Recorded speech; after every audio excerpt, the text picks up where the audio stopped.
This was about 2 years ago.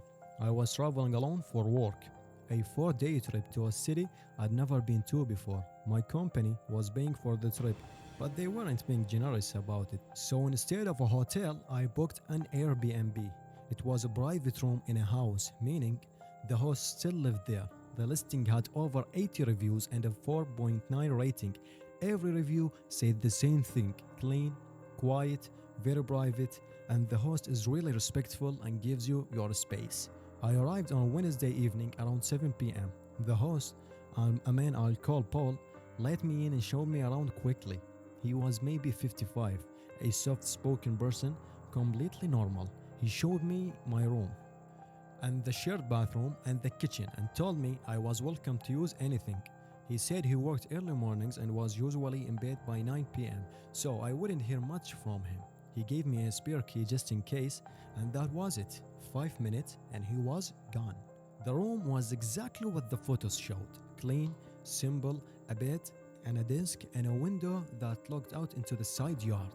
I unpacked a little, ordered some food, and worked on my laptop until about 11 p.m.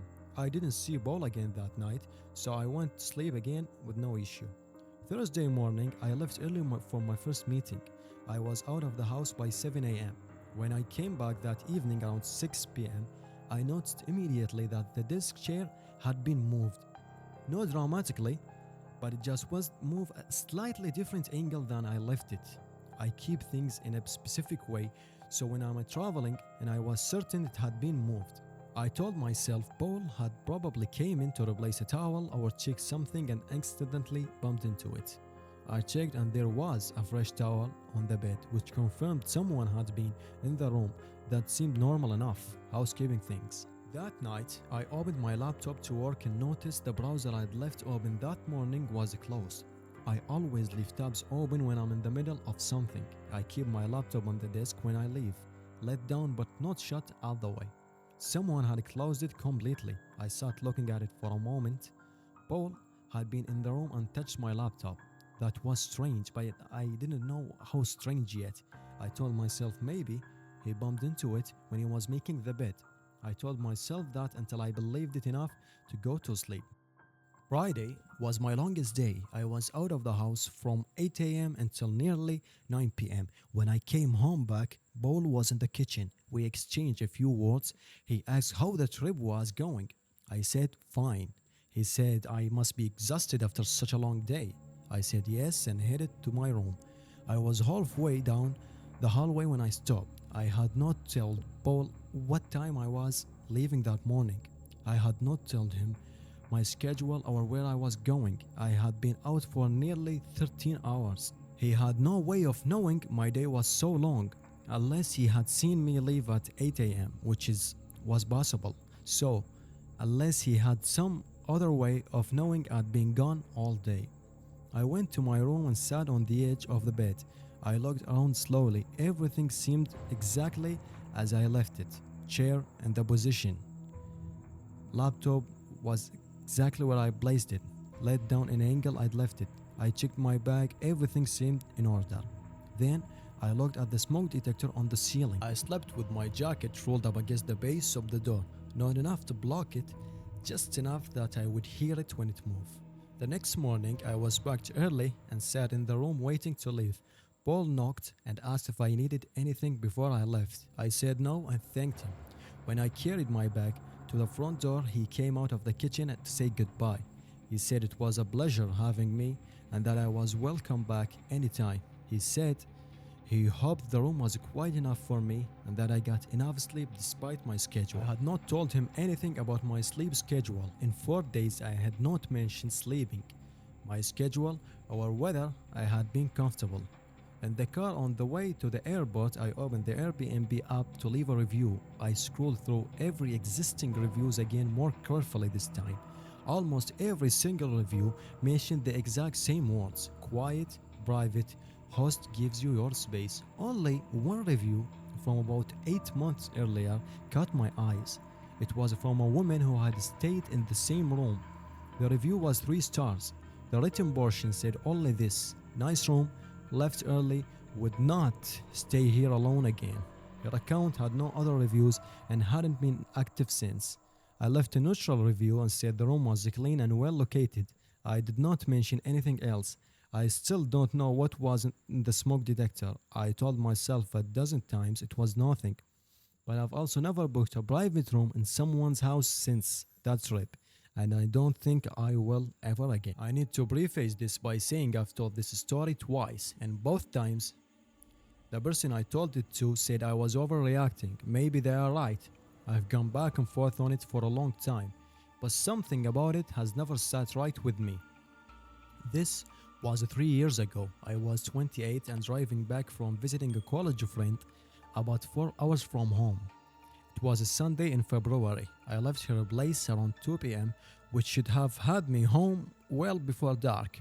About 2 hours into the drive, I noticed my car was pulling slightly to the left. Within 10 minutes, the pull got worse. I found a safer place to pull off and got out to look. Rear left tire completely flat. I had a spare, but I had actually never changed a tire alone before. I was on a 2-lane highway with light traffic. My phone showed one bar of service. I got the jack out and was trying to figure it out where to place it. Then a car pulled over ahead of me. The driver got out and walked back. He was probably 60, heavy-set, wearing a grey work jacket. He introduced himself as Dale, and he said he seen me struggling and stopped to help. He was friendly, moved efficiently, and had the tire change in about 10 minutes. He knew what he was doing. When he was done, I thanked him and offered him money, which he refused. He said he was heading in the same direction and asked where I was going. I told him the general direction, a city about 2 hours up the road. He said he was going about 30 miles past that and suggested I follow behind him in case the spare gave it trouble, since temporary spares aren't rated for highway speeds. It seemed like a reasonable and kind suggestion. I said, okay. For the first 45 minutes, it was completely fine. He drove steadily. I followed, no issues. Then he took an exit I didn't recognize. Not the main highway exit for my destination, a different one, a smaller road heading off to the right. I hesitated at the top of the ramp. My GPS was rerouting. I assumed he realized he needed to stop for gas or something. I followed because I didn't want to lose the sight of him on unfamiliar roads in case the spare blew. The road he turned into was 2 lanes, trees on both sides, less traffic, and my GPS said it would eventually connect back to the main route and add only 6 minutes to my We drove for about 8 minutes on this road, then he turned again. This turn took us into an unmarked road. Not a dirt road, still paved, but no signals. My GPS lost the route entirely and just showed me as a blue dot moving through a gray area with no road marks. I slowed down. He kept going. I slowed even further and he kept pulling ahead. Something in my stomach dropped. I thought about 10 minutes he spent under my car was with the jack. I thought about the fact that he asked me where I was going before suggesting I followed him. I thought about the specific sequences of 2 turns and had taken more of the highway into unmarked road with no GPS coverage with a man I didn't know. I stopped the car completely. His truck continued for another couple hundred feet and then also stopped. We sat there for a moment. Both stopped on this unmarked road. Then slowly his truck reversed back towards me. I put my car in reverse and started backing up. He stopped reversing. I kept going. He started to reverse again, faster. Then I reversed even faster. When I found a wide enough section of a road, I did the worst 3-point turn of my life and got the car pointed forward and drove back the way we came.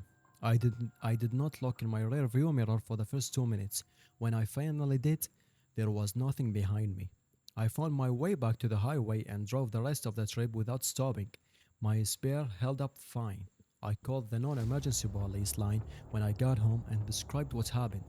The officer I spoke to was polite but told me that without a plate number or a name on the road, there wasn't much they can do. She said it was possible he just knew a shortcut and didn't realize I was following anymore. She said I did the right thing by turning around regardless. I know she's probably correct. I know there are 100 explanations for what happened that didn't involve anything sinister. Dale was probably just a man who knew a road back faster than GPS. But I've thought about the reversal a lot. When his truck reversed back towards me and then stopped when I reversed, and then reversed even faster when I reversed faster, that sequence of movement didn't feel like someone had been noticing a following car was gone.